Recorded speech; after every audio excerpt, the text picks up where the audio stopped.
నమస్తే ఫ్రెండ్స్, శబరిమల యాత్రలో ఇవాళ 4వ రోజు. శబరిమల దర్శనం అయిపోగానే దగ్గరలో తిరువనంతపురం అనంత పద్మనాభ స్వామి టెంపుల్ కి అయితే పోయినాం. కానీ మా దరిద్రం ఏంటంటే దర్శనం అయితే కాలేదు. కరెక్ట్ గా పబ్లిక్ ఉన్నా లేకున్నా 12 గంటలకైతే గుడి మూసేశారంట. మళ్ళీ 4 గంటలకైతే ఓపెన్ చేశారంట.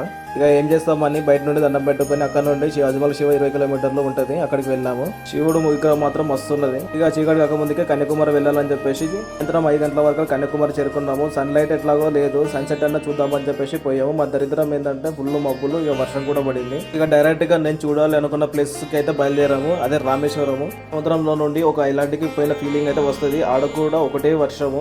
ఏం చేస్తాం అనుకుని దేవుని దర్శనం అయితే కంప్లీట్ చేసేసుకున్నాము. ఇక మన India last road of Dhanushkodi అయితే బయలుదేరిపోయాము. కానీ ప్లేస్ మాత్రం సూపర్ గా ఉంటది. రామేశ్వరం అయితే ఖచ్చితంగా విజిట్ చేయాల్సిన ప్లేస్ అది.